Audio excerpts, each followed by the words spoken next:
तो बच्चों last video में हम लोगों ने सॉलिड एंगल के बारे में कुछ बेसिक पढ़ा है, ठीक है। आज हम लोग इस वीडियो में सॉलिड एंगल का यूज़ करके कुछ पॉइंट चार्ज की वजह से किसी क्लोज सरफेस से फ्लक्स कैलकुलेट करेंगे, ठीक है ना। फ्लक्स कैलकुलेट करेंगे, ठीक है।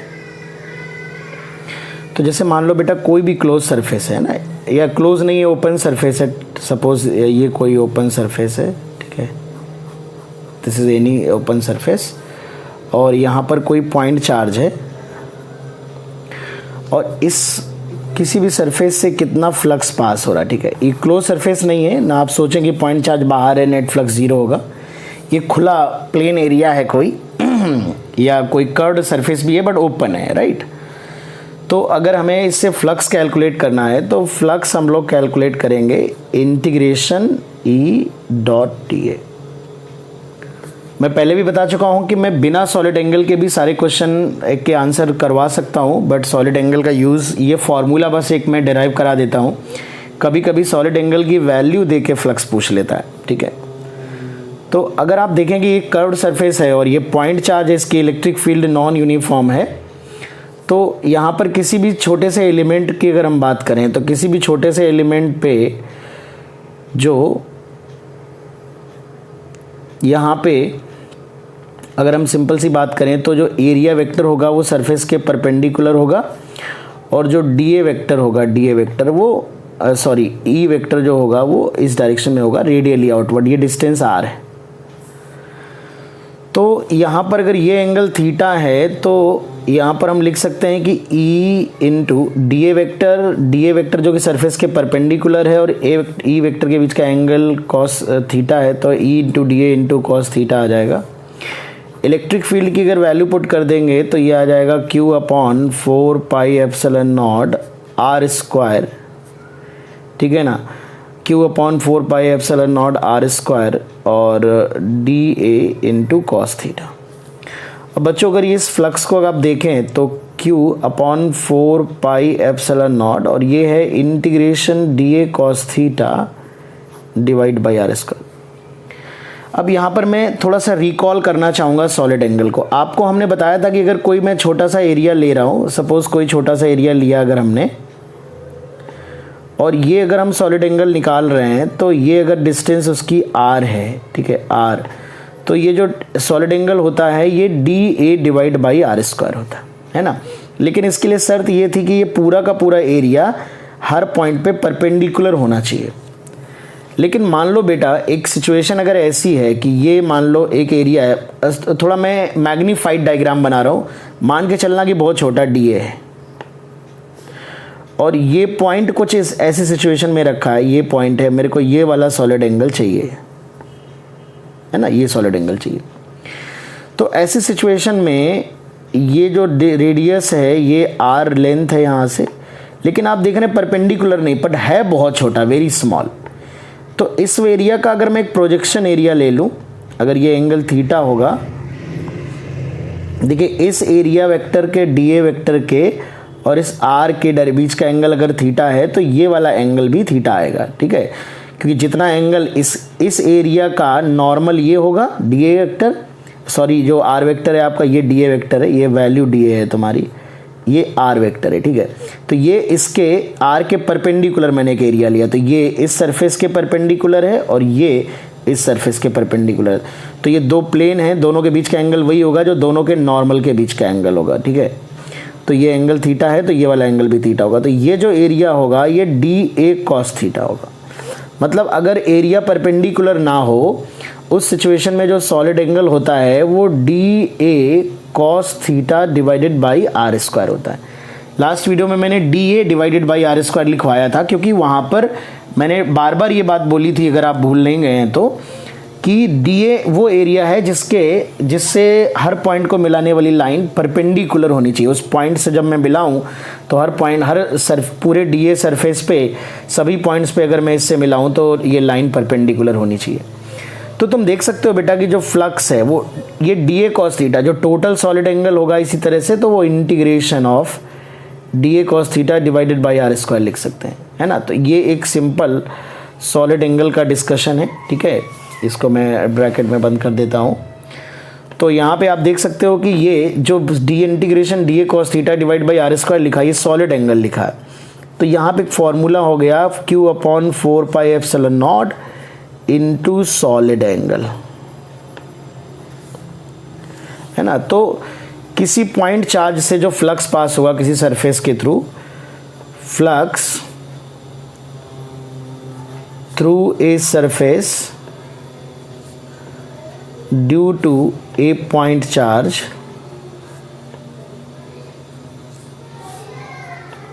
ये होता है बेटा,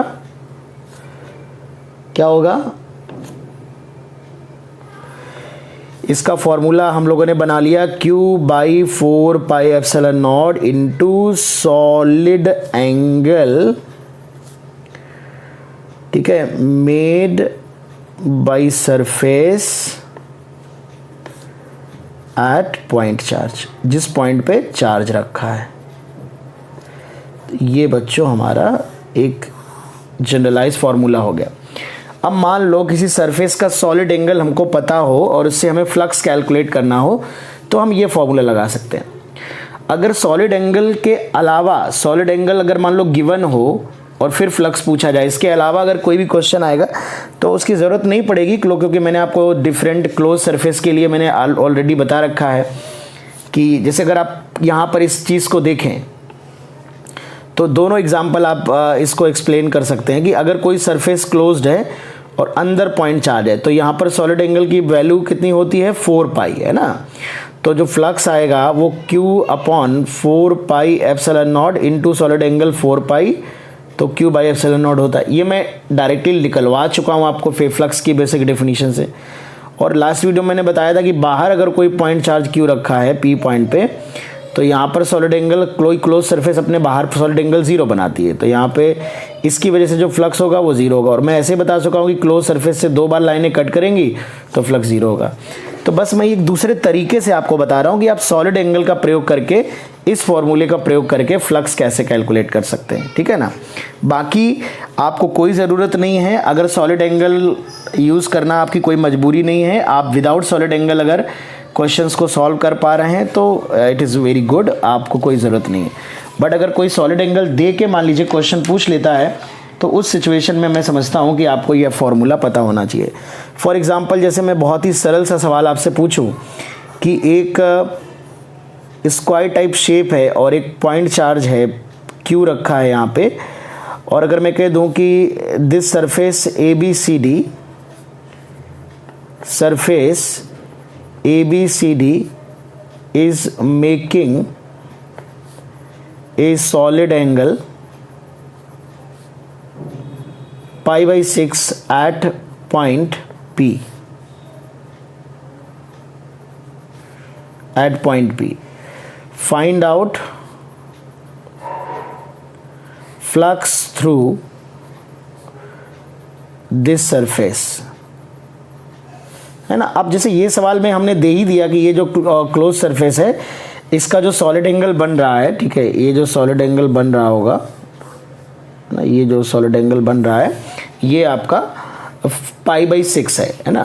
फ्लक्स पूछ लिया तो आप सीधे सीधे फार्मूला लगा देंगे कि फ्लक्स होता है Q by 4 pi epsilon not into solid angle made by this surface at the position of point charge, ठीक है।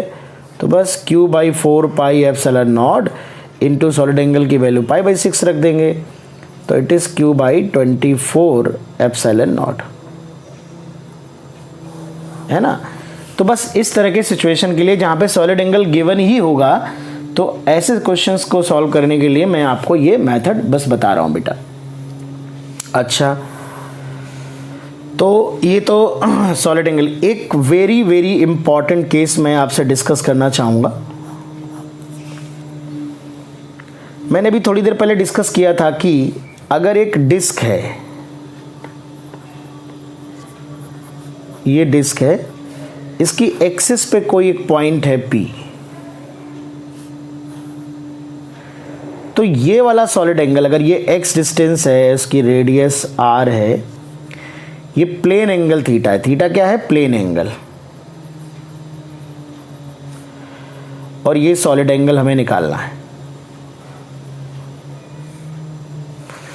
तो इसको हम चाहें तो डिराइव कर सकते हैं, बट डिराइव करने के बाद भी बेटा आपको कोई ज़रूरत नहीं होगी, ठीक है। आपको डेरिवेशन के बाद भी फॉर्मूला याद करना पड़ेगा।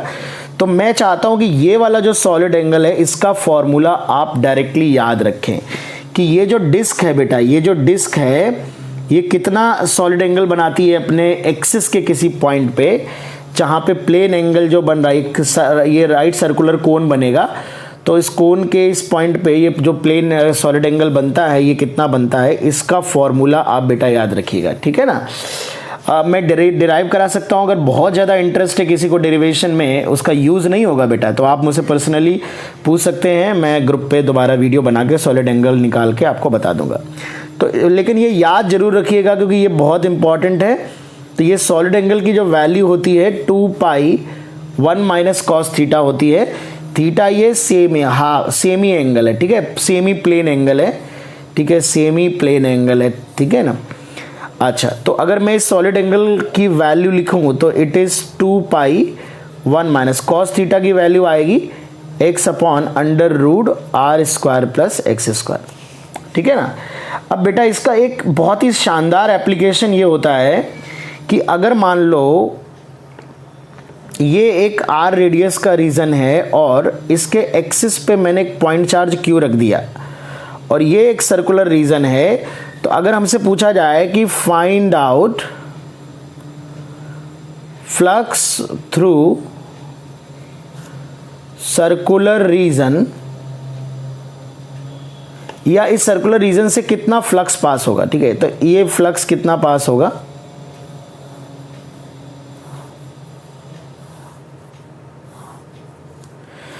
ये फ्लक्स बच्चों हमें कैलकुलेट करना है। तो आप बहुत आसानी से फ्लक्स कैलकुलेट कर सकते हैं। फ्लक्स क्या होता है, Q/4πε0 into solid angle made by this surface at this point, ये वाला सॉलिड एंगल से मल्टीप्लाई करना होगा। तो सॉलिड एंगल अभी भी मैंने आपको फॉर्मूला लिखाया है 2π1 माइनस कॉस थीटा, तो फ्लक्स जो आएगा it is Q divided by 4πε0 2π1 minus cos theta. तो यहाँ से फ्लक्स की वैल्यू आ रही है Q/2ε0 ब्रैकेट में 1 माइनस कॉस थीटा, या Q/2ε0 1 minus x/√r² plus x²। तो this is very very important formula, ठीक है। या तो आप दो बातें हैं, या तो आप ये सॉलिड एंगल का फॉर्मूला याद करके, ठीक है, और ये फिर ये कॉन्सेप्ट अप्लाई कर दीजिए Q/4πε0 इनटू सॉलिड एंगल, या फिर आप डायरेक्टली ये फॉर्मूला याद रखिए कि एक सर्कुलर रीजन, एक डिस्क के एक्सिस पे अगर कोई पॉइंट चार्ज रखा हो x डिस्टेंस पे, ये r² प्लस x² लिखा है, तो उस पॉइंट चार्ज की वजह से उस डिस्क से, उस सर्कुलर एरिया से कितना फ्लक्स पास होगा, it is Q/2ε0 into 1 minus cos theta, ठीक है। This is most important concept. अगर ये कॉन्सेप्ट आपने याद कर लिया तो बहुत सारे क्वेश्चन को आप डायरेक्टली सॉल्व करने में आप जो है वो सक्सेसफुल होंगे और बहुत आसानी से आप इस क्वेश्चन को कर सकते हैं बेटा, ठीक है ना। अच्छा, तो मैं कुछ प्रॉब्लम्स डिस्कस करना चाहूँगा इस कॉन्सेप्ट पे बेस्ड।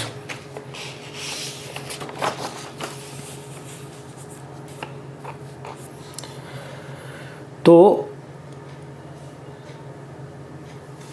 कुछ प्रॉब्लम्स ये हम लोग डिस्कस करना चाहेंगे इस पे। चलिए, जैसे बच्चों अगर मान लो मैं आपसे कहूँ, बहुत ही सिंपल सी बात है कि एक कोन है, कोन की ये एक्सिस है, बहुत ही आसान क्वेश्चन है, और इस एक्सिस पे एक पॉइंट चार्ज रखा है, ये हाइट टोटल h है, बेस से ये हाइट h/2 है और ये रेडियस r है। ये कर्व्ड सरफेस है कोन की, है ना। तो अगर मैं ये पूछूं कि find out flux through curved surface, ठीक है ना, तो कैसे फ्लक्स कैलकुलेट करेंगे आप कर्व्ड सरफेस से।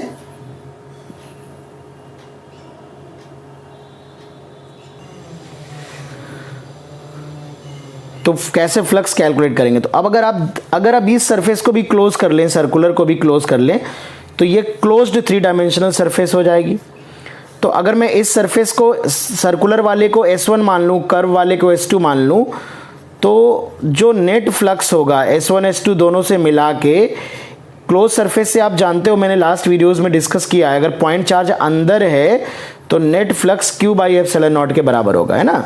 S1 अगर मैं मान लूँ कि क्लोज्ड है, सर्कुलर रीजन को भी क्लोज कर दिया जाए तो, लेकिन हमें तो केवल S2 से फ्लक्स पूछा गया है, तो Q by epsilon naught minus S1 का अगर फ्लक्स हम घटा दें तो ये आसानी से कैलकुलेट हो जाएगा, ठीक है।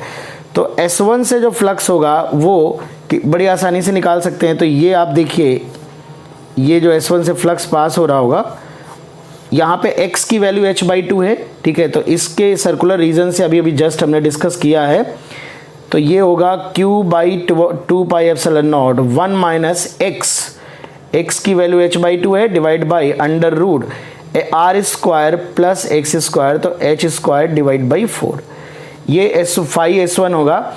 और अगर ये फ्लक्स आप घटा देंगे बेटा तो ये फाई S2 यहाँ पे आ जाएगा, Q by epsilon naught minus Q by 2 epsilon naught 1 minus h/2 divided by under root r square plus h square divide by 4। तो इस तरह से आप सिर्फ कर्व्ड सरफेस से पास होने वाला फ्लक्स कैलकुलेट कर सकते हैं, ठीक है ना बेटा। तो बिल्कुल सिमिलर कॉन्सेप्ट यूज़ करके मैं एक क्वेश्चन आपको दे रहा हूँ, आप इसको